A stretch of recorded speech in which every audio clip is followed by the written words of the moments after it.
Hello everyone, welcome to Net Biology. We were discussing about excretory system. Excretory system में हमने nephron का जो function है, किस तरीके से किडनीज फंक्शन करती है, यूरिन फॉर्म करती है और यूरिन का एक्सक्रीशन होता है, ये चीज़ हम पूरा देख चुके हैं। इसके अलावा भी किडनी के अदर फंक्शंस भी होते हैं। अदर फंक्शंस को समझने से पहले लाइक ऑस्मो रेगुलेशन, इस पे जाने से पहले एक और टॉपिक रह गया, वो है ग्लोमेरुलर फिल्ट्रेशन रेट। ये भी एक इम्पॉर्टेंट टॉपिक है। ग्लोमेरुलर फिल्ट्रेशन रेट क्या हुआ और ये किस तरीके से रेगुलेट होता है, इससे रिलेटेड क्वेश्चंस आ सकते हैं, घुमा फिरा के दे सकते हैं। तो ये टॉपिक भी हमको क्लियर होना ज़रूरी है। तो क्या है ग्लोमेरुलर फिल्ट्रेशन रेट?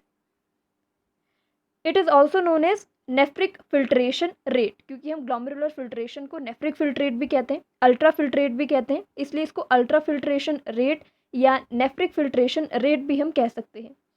एक्चुअली में ये जो ग्लोमेरुलर फिल्ट्रेशन रेट है वो होता क्या है? It is the amount of blood, it is amount of blood which is filtering, जो भी ब्लड फिल्टर हुआ है 1 मिनट के टाइम ड्यूरेशन में। Amount of nephric ultra glomerular filtrate formed by all nephrons both kidneys in a minute. हमारे पास 2 kidneys होती हैं और एक किडनी लगभग कंटेन करती है 1 मिलियन नेफ्रॉन्स को। 2 किडनीज को मिला के 2 मिलियन नेफ्रॉन होती। ये सारी नेफ्रॉन्स में सबके पास अपने अलग अलग ग्लोमेरुलस होंगे, मतलब कैपिलरीज का बंच होगा, और इस कैपिलरीज के बंच में से जो भी ब्लड फिल्टर आउट होगा उस सारे ब्लड को अगर हम मिला दें, जो भी फिल्टर हुआ है उस सब को अगर हम मिला दें और 1 मिनट के टाइम ड्यूरेशन में देखें कि ये कितना फ़िल्टर हो रहा है, तो वो अमाउंट ब्लड के फ़िल्टर की, जो भी जितना भी फ़िल्टर हुआ है वो अमाउंट कहलाएगा आपका ग्लोमेरुलर फिल्ट्रेशन रेट। कितना ब्लड फिल्टर हुआ है 1 मिनट के टाइम ड्यूरेशन में, ठीक है। तो इतनी अमाउंट दोनों ही किडनीज को मिला के, केवल एक नेफ्रॉन को या केवल एक किडनी का हम नहीं बोल रहे हैं, पूरे ही दोनों ही किडनीज में 1 मिनट के टाइम ड्यूरेशन में जितना अमाउंट फिल्टर हुआ है ग्लोमेरुलस के थ्रू, वो क्या कहलाता है? Glomerular filtration rate. इसकी अगर हम अमाउंट देखें, इट इज़ अप्रॉक्सीमेटली 125 ml पर लीटर, पर मिनट।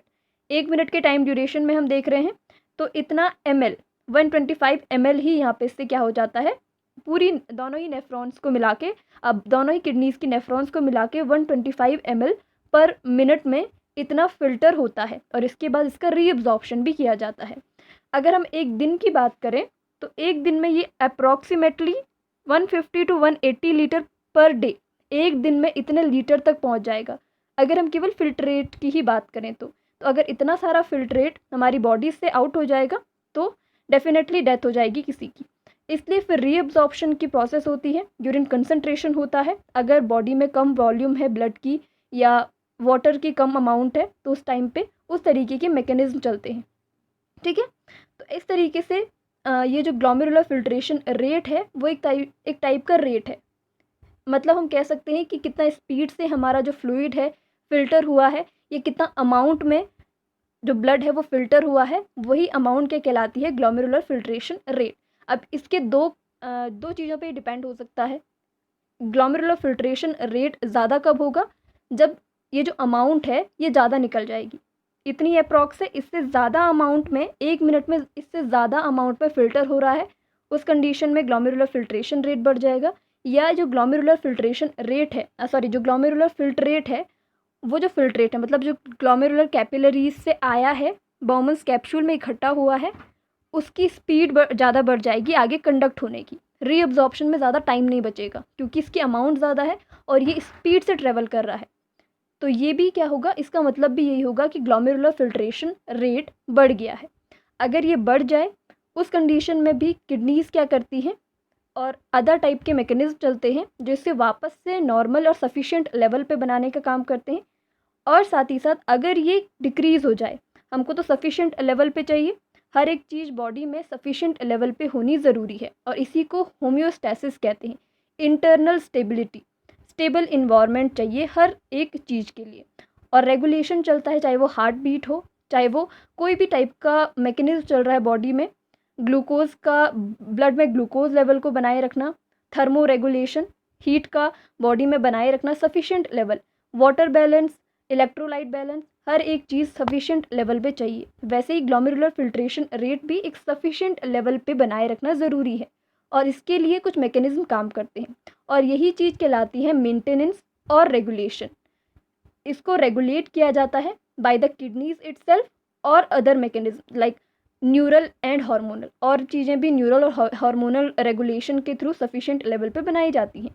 तो यही चीज़ है, सफिशिएंट लेवल पे बनाए रखने का मतलब है अगर ये इंक्रीज़ हो गया है तो उसे वापस से डिक्रीज़ करके पहले वाले लेवल पे लाना, या अगर ये डिक्रीज़ हो गया है तो उसको वापस से इंक्रीज़ करके सफिशिएंट लेवल तक लाना, न ज़्यादा न कम। ठीक है, तो अब हम रेगुलेशन की बात करेंगे। Regulation of GFR। GFR मतलब ग्लोमेरुलर फिल्ट्रेशन रेट। इसके रेगुलेशन के लिए कुछ मैकेनिज्म काम करते हैं। पहला तो है बाय द किडनीज। किडनी अपने आप ही इसको रेगुलेट कर लेती हैं अगर ये बढ़ चुका है तो, और उसे कहते हैं ऑटो रेगुलेशन। किडनीज के थ्रू अपने आप ही रेगुलेट हो जाता है ग्लोमेरुलर फिल्ट्रेशन रेट। दूसरा है neural control. By the neural control nervous system काम करता है ग्लोमेरुलर फिल्ट्रेशन रेट को सफिशिएंट लेवल पे बनाए रखने के लिए। नर्वस सिस्टम हर एक एक्टिविटी को कंट्रोल करता है और इसकी वजह से ये हर एक लेवल में हर एक चीज़ को मेंटेन करने के लिए हेल्पफुल है। इसके अलावा एक और मैकेनिज्म चलता है neural and hormonal control. Hormone और एंडोक्राइन ग्लैंड्स भी हेल्प करती हैं हमारे हर एक एक्टिविटी को उसके बैलेंस में रखने के लिए, होम्योस्टेसिस को बनाए रखने के लिए। तो हार्मोनल कंट्रोल भी यहाँ पे हेल्प करता है ग्लोमेरुलर फिल्ट्रेशन रेट को सफिशिएंट लेवल पे बनाए रखने के लिए इसके रेगुलेशन में। ठीक है, GFR अब यहाँ पे कब ये इंक्रीज़ होगा, हमको कब पता चलेगा कि GFR इंक्रीज़ हो चुका है या कब ये डिक्रीज़ हो चुका है। इसके इसके पीछे क्या रीज़न है कि कब ये इंक्रीज़ हो जाता है कब ये डिक्रीज़ हो जाता है। GFR increases when blood flow into glomerulus increases। जितना ज़्यादा ब्लड फ्लो ग्लोमेरुलस में होगा उतना ज़्यादा ही फिल्ट्रेशन हो पाएगा, राइट। ब्लड कहाँ से आता है, एफरेंट आर्टरीज से, afferent arteriole, arteries, renal arteries, फिर वापस से डिवाइड होती है। हमने सब कुछ देखा था कि किस किस ब्रांचेस में ये डिवाइड होती है और उसके बाद लास्ट में एफरेंट आर्टीरियोल बनाती है। तो जो एफरेंट आर्टीरियोल हैं उनका डायमीटर ज़्यादा होता है, ठीक है, कंपैरेटिव टू इफरेंट आर्टीरियोल। ठीक है, और बीच में ग्लोमेरुलस है, मान लीजिए कैपिलरीज का बंच है। तो यहाँ पे जितना ज़्यादा ब्लड फ्लो होगा, जितना ज़्यादा ब्लड एफरेंट आर्टीरियोल के थ्रू ग्लोमेरुलस में पहुँच पाएगा उतना ज़्यादा उसका फिल्ट्रेशन होगा और उतना ज़्यादा ग्लोमेरुलर फिल्ट्रेशन रेट बढ़ेगा। ठीक है, तो कब ये ज़्यादा होता है, किन किन कारणों से। It can be maintain by the constriction and dilation of afferent arteriole. अब दो चीज़ें हो सकती है रेगुलेशन में, यही दो चीज़ें आती हैं हर एक चीज़ के लिए। तो पहला है कंस्ट्रिक्शन, जिसे वेसो कंस्ट्रिक्शन भी कहते हैं, वेसल्स का कंस्ट्रिक्ट होना। तो आप खुद समझ सकते हैं, एफरेंट आर्टीरियोल को हमने देखा, इसका डायामीटर थोड़ा बड़ा होता है इफरेंट आर्टीरियोल से। अगर इसमें कंस्ट्रिक्शन हो जाए, इस वेसल में कंस्ट्रिक्शन हो जाए, कॉन्ट्रैक्ट हो जाए ये, तब इसमें जो ब्लड फ्लो होगा वो अपने आप ही घट जाएगा। अगर ये पहले इतना था और ये कंस्ट्रिक्ट होके कम हो जाए, इसका डायमीटर कम हो जाए, तो अपने आप ही इसमें जितना ब्लड यहाँ आना था उससे ब्लड की अमाउंट जो होगी वो कट जाएगी, तो उतना कम ब्लड ग्लोमेरुलस में पहुँच पाएगा। ठीक है, अगर ये इसका डायलेशन होता है, पहले इतना था अब इसका डायलेशन होके इसका डायमीटर बढ़ गया, तो उतनी ज़्यादा अमाउंट ब्लड की आ पाएगी और उतना ज़्यादा ग्लोमेरुलस में पहुँचेगा, उतना ज़्यादा GFR बढ़ेगा। सिंपल सी बात है। तो इसको मेंटेन कैसे किया जाता है, अगर बढ़ जाए, बढ़ी हुई कंडीशन में क्या होगा, कंस्ट्रिक्शन हो जाएगा जिससे कम ब्लड पहुंच पाए। अगर कम है तो कम कंडीशन में क्या होगा, अगर पहले ही ब्लड कम पहुंच रहा है फिर डायलेशन होगा जिससे ब्लड ज़्यादा पहुंच पाए और सफिशिएंट लेवल पे इसे बनाया जा सके। Constriction decreases GFR whereas dilation increases GFR। ठीक है,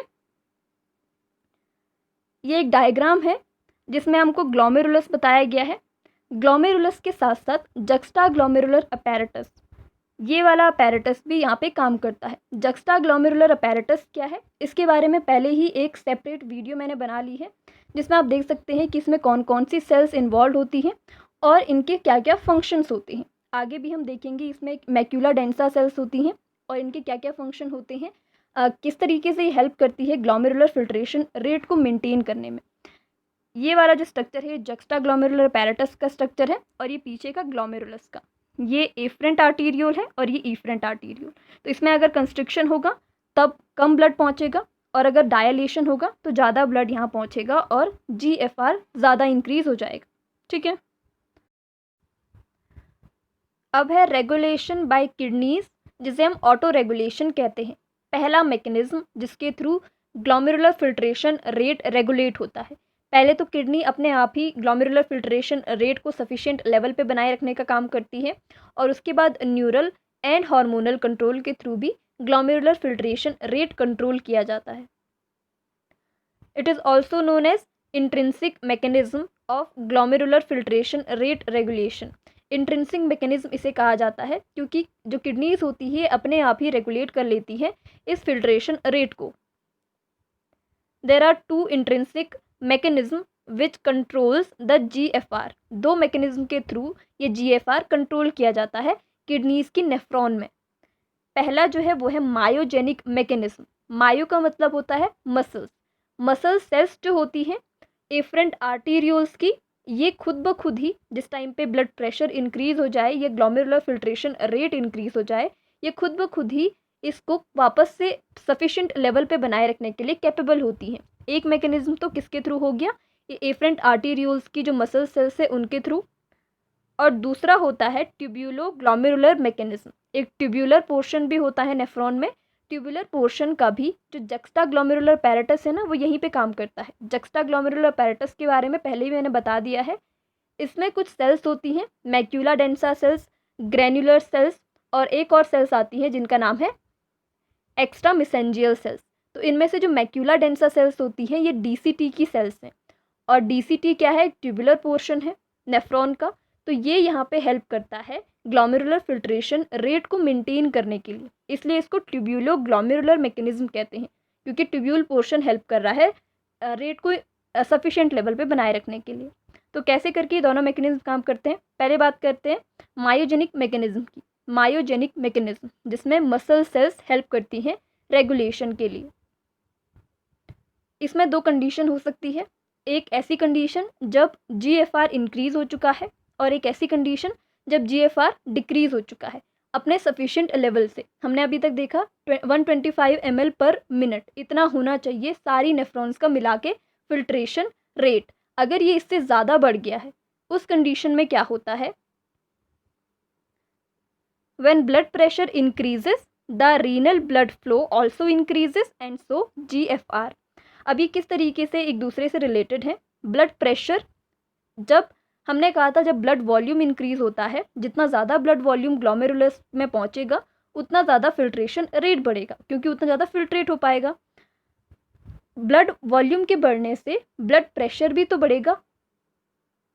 अगर हम एक वेसल की बात कर रहे हैं, ब्लड प्रेशर क्या है, जितना ज़्यादा प्रेशर एक्सर्ट किया जाता है ल्यूमन में मौजूद ब्लड के थ्रू, किस पे, कैपिलरीज या जो वेसल्स हैं आर्टरीज, इनकी वॉल्स पे जितना ज़्यादा ब्लड प्रेशर डाला जाएगा, जितना ज़्यादा ब्लड के थ्रू प्रेशर डाला जाएगा आर्टरीज की वॉल्स पे या वेसल्स की वॉल्स पे, वो क्या कहलाता है, ब्लड प्रेशर। तो जितना ज़्यादा वॉल्यूम होगा ब्लड का वो उतना ज़्यादा प्रेशर एक्सर्ट कर पाएगा। जितने ज़्यादा मॉलिक्यूल्स होंगे, जितने ज़्यादा ब्लड की अमाउंट होगी उतनी ज़्यादा तो ही प्रेशर ज़्यादा बढ़ेगा।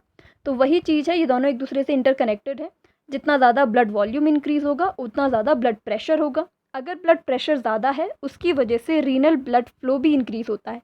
रीनल ब्लड फ्लो का मतलब है कितना ब्लड किडनीज में पहुंच रहा है या नेफ्रॉन्स की आर्टीरियोल्स में पहुंच रहा है, एफरेंट आर्टीरियोल में। तो वही है, ब्लड फ्लो इंक्रीज हो गया, रीनल ब्लड फ्लो।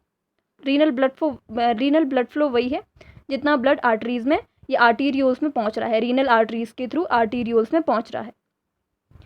इनके इंक्रीज होने की वजह से GFR या ग्लोमेरुलर फिल्ट्रेशन रेट भी इंक्रीज हो जाएगा। ठीक है, एक दूसरे से कनेक्टेड हैं ये सारे। High BP stretches the wall of afferent arteriole. इनकी वजह से क्या होगा, ये स्ट्रेच करेंगे, ज़्यादा BP बढ़ेगा तो उससे वो स्ट्रेच करेंगे वॉल को।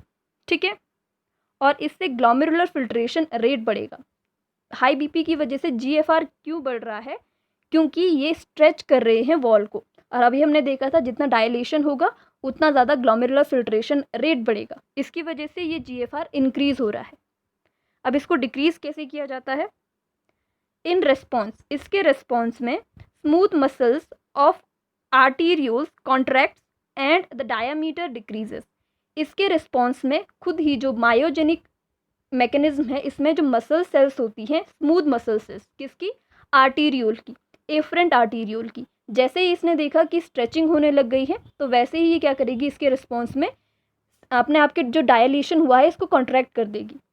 मतलब स्ट्रेचिंग की वजह से जो डायलेशन हुआ है या जो डायामीटर है वो इंक्रीज़ हुआ है, ये जो मसल सेल्स होती हैं इनमें ये एबिलिटी होती है कि ये वापस से अपने आप को कॉन्ट्रैक्ट कर सके, जिससे जो ब्लड फ्लो होगा वो डिक्रीज़ हो जाएगा और उसकी वजह से GFR भी डिक्रीज़ हो जाएगा। कॉन्ट्रैक्शन में हमने देखा था, वैसो कंस्ट्रिक्शन या कॉन्ट्रैक्शन अगर हो रहा है, कंस्ट्रिक्शन अगर हो रहा है वेसल्स में, उस कंडीशन में GFR डिक्रीज़ होता है क्योंकि ब्लड फ्लो भी डिक्रीज़ हो गया है। Therefore blood flow decreases and it reduces GFR। और इसकी अपोजिट मैकेनिज्म चलेगा अगर GFR डिक्रीज हो जाएगा। डिक्रीज कंडीशन में क्या होगा? ऑफ कोर्स सी बात है, अगर जितना ज़्यादा कम ब्लड होगा और उतना कम ब्लड प्रेशर होगा तो वो कम एग्जर्ट करेगा अपना प्रेशर, और उसकी वजह से जो वैसोडाइलेशन है वो नहीं होके वैसो कंस्ट्रिक्शन होगा, right. When blood pressure is low the renal blood flow decreases and so GFR। Blood pressure भी यहाँ पे डिक्रीज हो गया है, तो इन पे कम ये स्ट्रेच कर पा रहे हैं, बहुत कम स्ट्रेच कर पा रहे हैं इसको। स्ट्रेचिंग कम होने की वजह से GFR डिक्रीज हो जाएगा। हमको डिक्रीज कंडीशन भी नहीं चाहिए, ना तो इंक्रीज ना तो डिक्रीज, एक सफिशिएंट लेवल चाहिए। Stretching is less in the wall of afferent arteriole. In response smooth muscle cells of the arterioles dilates and the diameter increases. पहले डायामीटर डिक्रीज हुआ था, अब डायामीटर इंक्रीज हो गया है, तो जितना ज़्यादा डायामीटर होगा उतना ज़्यादा ब्लड फ्लो कर पाएगा, और ज़्यादा ब्लड फ्लो होगा मतलब सफिशेंट लेवल पे बनाए रखना है। डिक्रीज हो चुका था तो उसको वापस से सफिशेंट लेवल पे ला सकते हैं GFR को। जितना ज़्यादा ब्लड जाएगा उतना ज़्यादा GFR इंक्रीज होगा, एंड द GFR इंक्रीजेस, क्योंकि ब्लड फ्लो इंक्रीज हो चुका है। तो इस तरीके से मायोजेनिक मैकेनिज्म काम करता है। अब क्या है? ट्यूबुलोग्लोमेरुलर मैकेनिज्म। जो ट्यूब्यूल्स होती हैं उनमें हमने अभी बात की कि DCT जो होता है उसकी मैक्यूला डेंसा सेल्स हेल्प करती हैं। Place by activity of juxtaglomerular apparatus. Juxtaglomerular apparatus में भी जो मैक्यूला डेंसा सेल्स हैं ट्यूब्यूल वाले पोर्शन की, ट्यूब्यूल पोर्शन यानी कि DCT, डिस्टल कॉन्वोल्यूटेड ट्यूब्यूल, इसका पोर्शन हेल्प करता है। जक्स्टाग्लोमेरुलर अपैरेटस क्यों? क्योंकि ये जो एफरेंट आर्टीरियोल्स हैं और जो ग्लोमेरुलस है अभी हमने देखा था उसके काफ़ी ज़्यादा नज़दीक में ये DCT होके जाती हैं, तो यहाँ पे की जो सेल्स होती हैं उनको मैक्यूला डेंसा सेल्स कहते हैं, ठीक है। Macula densa cells senses the amount of sodium chloride and water in filtrate. ये इसकी अमाउंट को सेंस करने में कैपेबल होती है। तो जैसे अगर इनकी अमाउंट ज़्यादा है मतलब ब्लड जो है वो स्पीड से आगे ट्रेवल किया हुआ है, तो इसका मतलब है GFR इंक्रीज़ हो चुका है, क्योंकि ब्लड में ज़्यादा इसकी कंसंट्रेशन है और ज़्यादा जल्दी फ्लो होने की वजह से, रेट ज़्यादा होने की वजह से जो रीअब्जॉर्प्शन है वो कम हो पाया है। इसी की वजह से तो इनका कंसंट्रेशन इंक्रीज़ होगा। तो अगर कंसंट्रेशन इंक्रीज़ हो चुका है ऐसी कंडीशन में ये समझ जाती हैं ये मैक्यूला डेंसा सेल कि ग्लोमेरुलस फिल्ट्रेशन रेट जो है वो ज़्यादा इंक्रीज़ हो चुका है। When sodium concentration is high it means GFR is increased. In this condition, the inhibition of nitric oxide in the juxtaglomerular apparatus takes place। अब जैसे ही इसने सेंस किया कि GFR इंक्रीज हो चुका है क्योंकि जो फिल्ट्रेट है उसमें इनकी कंसंट्रेशन ज़्यादा है और सोडियम की कंसंट्रेशन ज़्यादा है, इसका मतलब रीअब्जॉर्प्शन ठीक से नहीं हो पा रहा है क्योंकि जो रेट है वो बढ़ चुका है। तो ये क्या करती है? नाइट्रिक ऑक्साइड का इनहिबिशन करती है। नाइट्रिक ऑक्साइड क्या काम करता है? ये वैसोडाइलेशन का काम करता है। तो अगर ये इनहिबिट हो जाएगा तो वैसोडाइलेशन नहीं होगा, वैसो कंस्ट्रिक्शन होगा, और वैसो कंस्ट्रिक्शन का मतलब है कॉन्ट्रैक्ट होना। जो आर्टरीज हैं, आर्टीरियोल्स हैं, एफरेंट आर्टीरियोल, वो कॉन्ट्रैक्ट होगी तो उतना कम ब्लड फ्लो हो जाएगा, और कम ब्लड फ्लो का मतलब कम glomerular filtration rate. It causes constriction of afferent arterioles, क्योंकि ये वैसोडाइलेशन में हेल्प करता है। तो अब ये वैसोडाइलेशन नहीं कर पाएगा तो कॉन्ट्रैक्शन होगा, कॉन्ट्रैक्शन होगा तो जीएफआर डिक्रीज हो जाएगा। ठीक है, तो ऐसे ही इंक्रीज कंडीशन में दूसरा मैकेनिज्म चलता है। अगर ये इंक्रीज हो चुका है तब ये वाला मैकेनिज्म चलेगा, क्योंकि ज़्यादा फिल्ट्रेट में ये चीज़ें मिलेगी। तो इस तरीके से इंक्रीज कंडीशन में इसको वापस से सफिशिएंट लेवल पे लाया जाता है बाय द ट्यूब्यूलो-ग्लोमेरुलर मैकेनिज्म। ये तो था ऑटो रेगुलेशन। अब न्यूरल और हार्मोनल रेगुलेशन किस तरीके से हेल्प करते हैं। अब न्यूरल रेगुलेशन और हार्मोनल रेगुलेशन रह गया। न्यूरल रेगुलेशन कैसे होता है? Neural regulation of GFR, glomerular filtration rate, by the autonomic nervous system. Autonomic nervous system की हम बात कर चुके हैं। जो हमारे इनवॉलेंट्री फंक्शंस होते हैं उनको ऑटोनॉमिक नर्वस सिस्टम कंट्रोल करता है, और इसमें 2 टाइप के नर्वस सिस्टम आते हैं, सिंपैथेटिक एंड पैरासिम्पैथेटिक। तो यहाँ पे जो सिंपैथेटिक नर्वस सिस्टम है वो इंक्रीज्ड हुए ग्लोमेरुलर फिल्ट्रेशन रेट को डिक्रीज करने में हेल्प करता है by the catecholamines, which are the neurotransmitters of sympathetic nervous system. Norepinephrine and epinephrine इस टाइप के न्यूरोट्रांसमीटर्स होते हैं। They induces vasoconstriction of both renal afferent and efferent arterioles. और आपको पता है अगर वैसोकंस्ट्रिक्शन होगा तो डिक्रीज हो जाएगा glomerular filtration rate and decrease the GFR. इसके अपोजिट अगर ग्लोमेरुलर फिल्ट्रेशन रेट पहले से ही डिक्रीज है तब पैरासिम्पैथेटिक नर्वस सिस्टम एक्टिव हो जाता है और वैसोडाइलेशन कॉज करता है।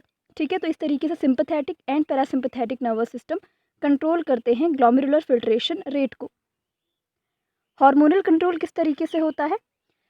हार्मोनल कंट्रोल में कुछ हार्मोन्स वैसोकंस्ट्रिक्टर कहलाते हैं जो वैसोकंस्ट्रिक्शन में हेल्प करते हैं, जिससे इंक्रीज हुआ ग्लोमेरुलर फिल्ट्रेशन रेट वापस से सफिशिएंट लेवल पे बन जाता है। और दूसरे होते हैं वैसोडाइलेटर, जो वेसल को डायलेट करके फिर से ग्लोमेरुलर फिल्ट्रेशन रेट को सफिशिएंट लेवल पे लाते हैं जो डिक्रीज हो चुका है।